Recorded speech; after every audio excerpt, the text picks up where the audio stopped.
Cool. So yeah, going to be talking about solving the never-ending requirements of authorization. This comes from a place of very personal pain. So my background, you can date me by the fact that my dad taught me BASIC in MS-DOS when I was 5, so you can probably work out how old I am from that.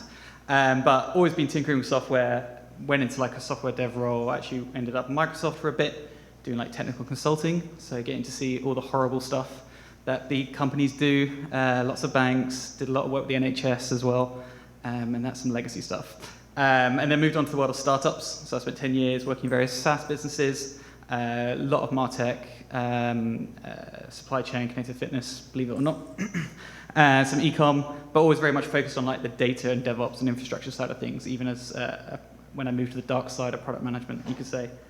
Now working on the open source project called Cerbos, but I'll come back to that at the end. But it's free, I'm not here to sell you anything. Just to make sure we're on the same page, though I'm sure we are in this room, we're going to be talking about authorization rather than authentication.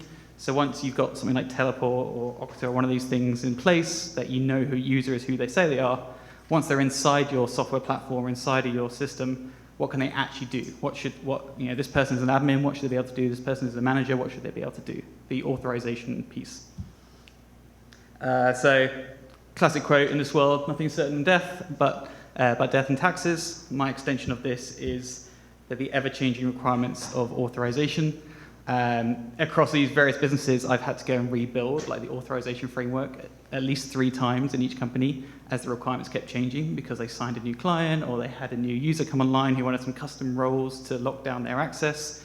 One of my previous companies, we had Emirates Airlines and Staples, the office supply shop, as 2 of our clients, and we onboarded them to our system that had like admin, viewer, and editor, and manager, and they're like, I can't put 60,000 people into those 4 roles. You need something more granular.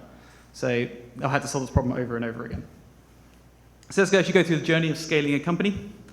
So you start off nice and early, list all day of roles. Someone logs in, and you might have some code sort of scattered about your code base where you do some simple check, where the email address of who they're authenticated as from their token or some session or something, includes your company's domain name. They're an admin, you should let them do everything. Very simple statement. Anyone else is just a regular user. You might be using a scope inside of a token or something like this to denote this, but it's pretty simple logic, not too hard to kind of put in and kind of move on with your life.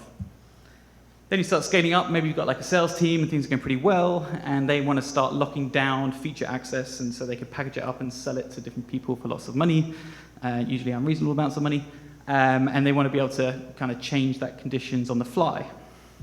So now you're going to start introducing this concept of like, okay, this person's logged in, they're an end user, what company they belong to, if they have the premium package associated with that company, then they should be able to do things. So yeah, okay, it's another check. Not too bad, but you have to sprinkle this logic out across, say, all your like request handlers. You can maybe do this using like a feature flag solution based on the client ID or the contract ID or something like that, but the logic kind of gets a bit more complicated. So here's a fun one I had to deal with. I was the technical product manager for a big data platform. We were ingesting end consumer type analytics style data for e-commerce sites, Staples being one of them. And things like GDPR, well, the safe harbor agreement fell down between Europe and the US, and GDPR came in, and we legally had to split our data stores up between different parts of the world because of these new requirements that come in, and there's only more of these coming through with the California one, there's a Chinese one coming, there's a Russian one as well. But data locality becomes an interesting one. So now you have to have this kind of further authorization check across all your code base to check which region is this data stored in, or which region is this user allowed to access in the data store. Again, you can maybe use scopes for this. At this point, you may start looking at some sort of framework or library that's specific to your architecture, so Castle, can, these kind of things, to denote who's allowed to do what. But kind of making things more complicated.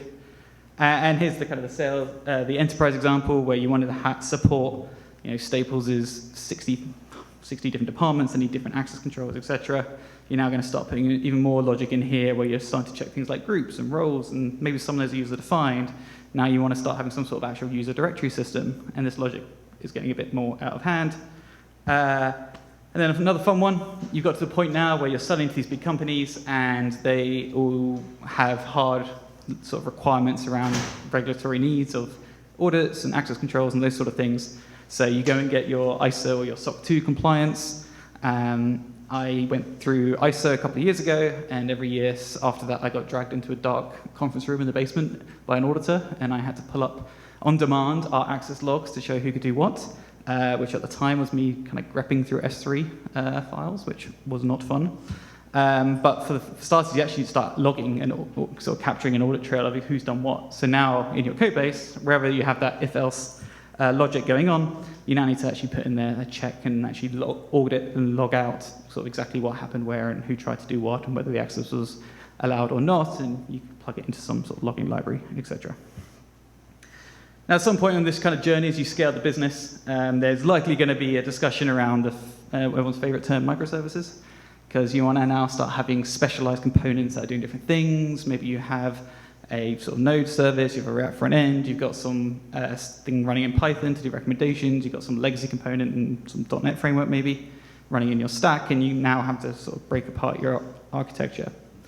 What this then now means for that complicated sort of business logic around authorization is whenever those requirements change, every code path across all those different languages and frameworks that you're using now needs to be updated. So now you have some product manager or you have some product owner or security team saying there's these new checks or permissions you need to put in. That will then get handed off to some dev, probably, take a Jira ticket, see you in 3 months, who will have to go and sort of take that business logic and rewrite it into whatever language the relevant services are in. And it kind of gets a bit messy, and the time to push out a change for authorization logic is going to get longer and longer and longer just because of the amount of code you're going to have to touch, the amount of translation from business requirements into code you're going to have to do, and then also the testing and rollout of all that. So a new approach to this, we've heard a lot through the talks today and yesterday and kind of generally what's going on in the world right now, this shift to having identity kind of really locked down. You have lots of infrastructure tools out there to help you lock down your stack, everything from like database access level to Kubernetes, RBAC, all that sort of thing. But the new approach, particularly that I kind of adopted and we've ended up kind of building a business around, is sort of decoupling that authorization logic out. So in the world now where we're in this sort of build versus buy, everything's as a service type system, the best parallel out there is kind of the authentication space. Go back 5, maybe 10 years, we would all be spinning up databases that have a username and password in a table somewhere, and you might remember to sort and hash it. Nowadays, you don't really do that. You just go and pick something off the shelf, like an Auth0, a ping identity. Yeah. One of those tools, and plug it in so you don't have to waste time building and securing that system. So if we were to go imagine what's the authorization equivalent of that? So once someone's authenticated using Auth or Okta or some other identity provider, and they're now inside of your system, so they've got a token or something, they're authenticated. We have some user, and they're trying to access some resource, and they're trying to do some action upon it. So a classic example of they're trying to do like a CRUD operation on say a blog post. Should that action be allowed or not? And rather than writing that big if-else case switch style statement that we've been kind of building previously, we now have this kind of authorization service. So authorization service takes that input of user, the resource they're trying to access, and the action they're trying to do to it, and it also takes an input of policy. So what's the conditions, what's the logic that should be met in order for a particular action to be allowed, and it kind of simply returns back either an allow or deny in most cases. So what that kind of looks like, we've seen a lot of Kubernetes talk. Obviously, this hopefully will look familiar to you as a Kubernetes manifest-ish type system. But the idea is to take that big if-else case switch style logic that we were building previously and abstracting that out into policy rather than code. So that authorization logic can now map to, for example, this is like a contact resource inside of a CRM system. It defines the different actions that are possible, the different roles that a user must have for typical sort of RBAC style things. But kind of most importantly is this attribute-based logic, so ABAC. So here we have a condition for reading a particular contact. There's a few conditions applied to it. So we're not just checking whether someone's a user or not. We're actually now looking at particular attributes about that user or particular attributes about the particular contact that they're trying to access. So we're looking at whether the department is, say, sales or not, or the attribute of whether it's active should be true or not. The best example, if you're trying to kind of figure out whether RBAC or ABAC is kind of applicable for your system, is it's impossible to create a RBAC role or a role of owner, because owner of a resource is contextual based on the resource you're trying to access. So even though you might have nice roles set up, in your actual, say, request handler for mutating some resource, you're still going to be checking whether someone is an owner or not of that resource by looking at the owner ID attribute of the resource, matching the ID of the person making the request. If they're the same, then they're the owner, they should do something. If not, they should get returned some sort of error. So that's a attribute-driven policy decision.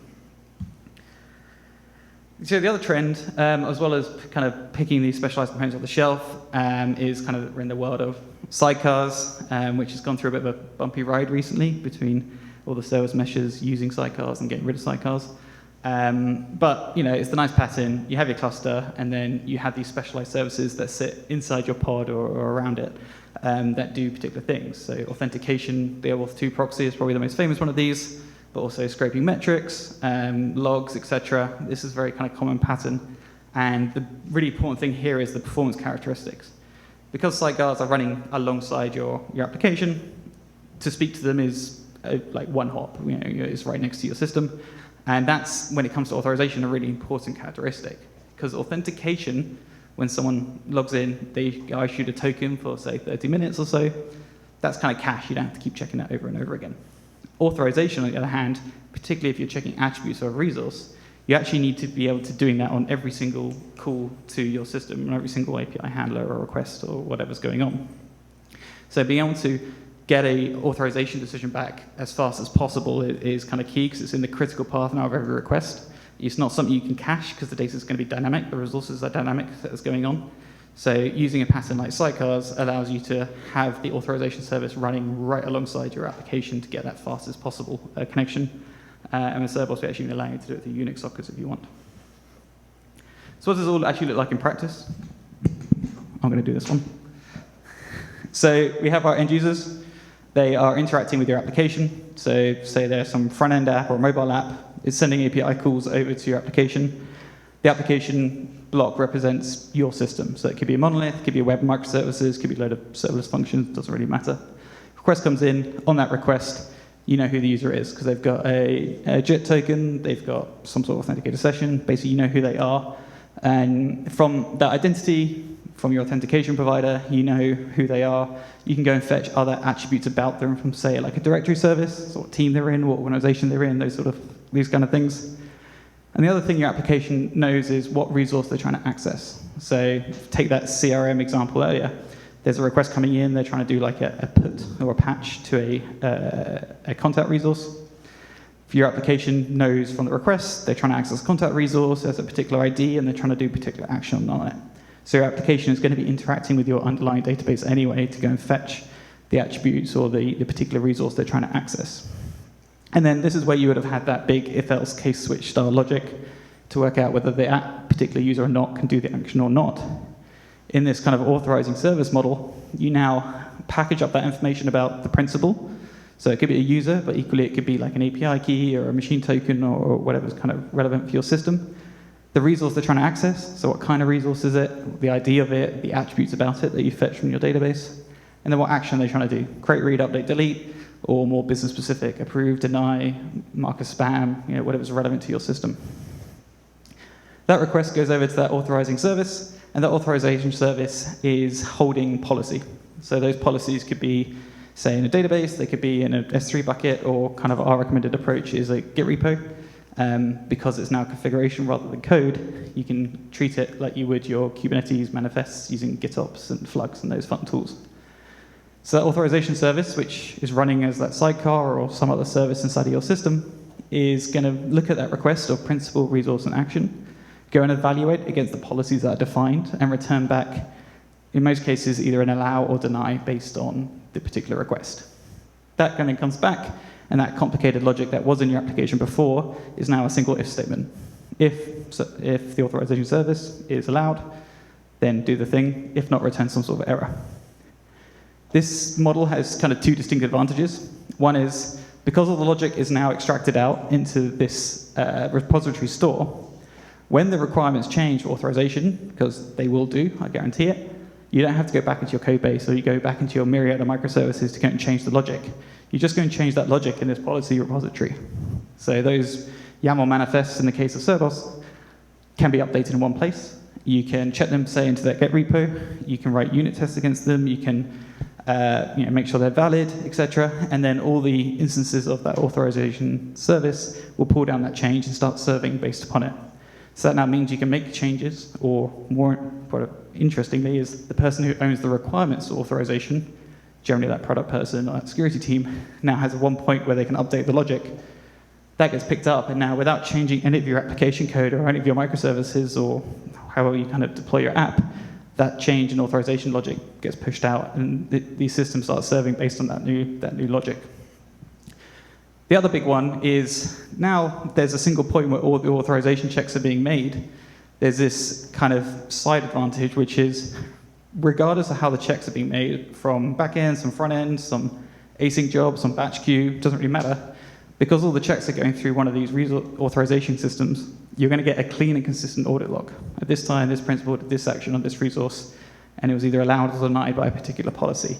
Which, if you're working in any sort of regulated industry, so there's a lot of Cerbos users out there in like fintech, insurtech. We've got the largest telecoms provider in the UK using Cerbos. Blockchain.com's trading platform uses Cerbos underneath. You're going to get that audit log to help you meet those regulatory requirements that you're going to have if you're in one of those verticals. So to kind of simplify it down to a single slide, before you would have had some sort of complicated logic like this. Whenever it changes, you're going to have to go and touch that code inside of your system. New world, you can use something like Cerbos to go and do that check.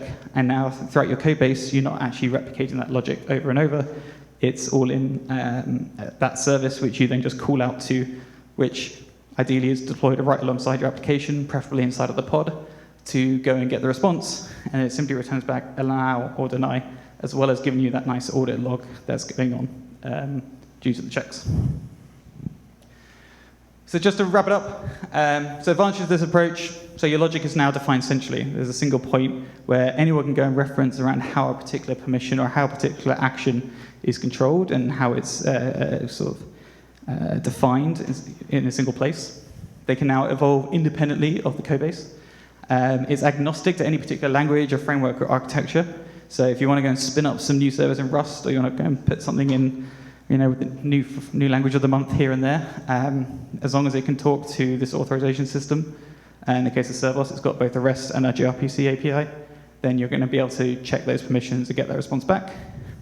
By having that logic now extracted out into configuration policies rather than code, it kind of fits very nicely into the sort of widely adopted and I think loved model of kind of the GitOps workflow.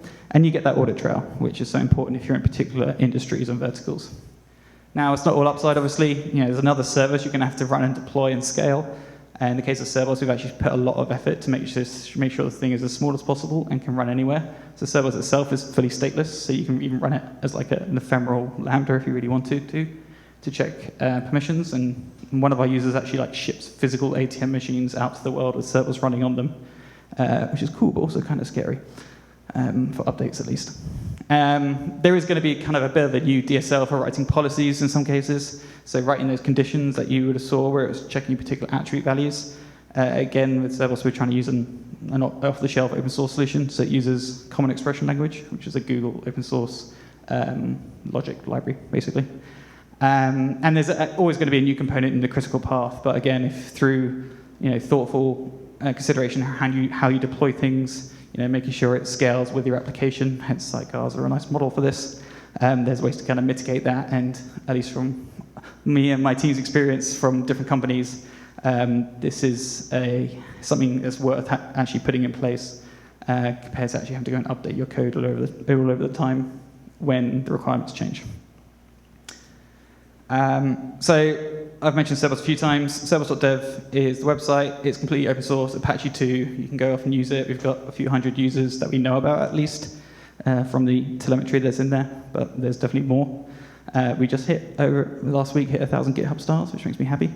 I've also got a load of t-shirts with me if you want some swag. And we have some case studies with some of the brands you've seen there as well, even just with the open source version. And we have plans for a managed control plane, which you can find out more about at cerbos.dev/next as well. And that is me. Any questions? Hey. What is it used for persistence like? Like if you want to deploy Cerbos and use it for authorization, do you need to deploy Postgres with it? Nope. So Cerbos itself is fully stateless, and there's no persistence with it. All the context about a principal or a resource must be provided in the request. That is an architectural decision we made very early on. So, our team's background is coming through businesses that are doing high throughput, low latency systems. So my last company, we're doing about 25 billion requests a day through our pipeline, and having to manage and synchronize caches and persisting of resource and principals just doesn't really work at that scale because of distributed systems, etc. So we made a decision early on to make sure that the application doing the permission check is responsible for getting the state about the resource or a principal before doing a check. So it's a very quick response because there's no need to go and fetch a database or anything like this from inside the authorization system. The alternative model is to actually have the persistence inside of, say, Cerbos. If you're then going to go and fan out and go and fetch state across from different databases, and you change the policy, that could lead to some sort of unbounded load across parts of your system that you're not really planned for just because of a policy change. So it's a decision we made very early on, which it works at the scale of blockchain.com's trading platform, for example, which works. So policy information is stored in the application database?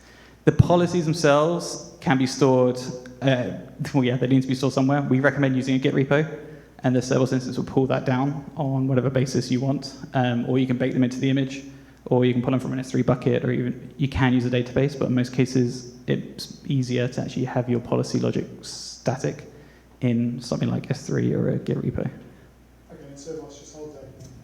Yeah, so Cerbos, basically you configure it, pulls it down on some schedule, and then takes that YAML, converts it into a much more performant format internally, and holds it in memory and evaluates against that. We are building a managed control plane that will actually handle the distribution of those policies in a synchronized manner rather than having each instance pull it down on their own schedule. Gotcha. Okay. Sure. What languages do you provide bindings for? So Cerbos itself exposes a REST and a gRPC interface. We have SDKs that make it nicer to work with for most of the languages now.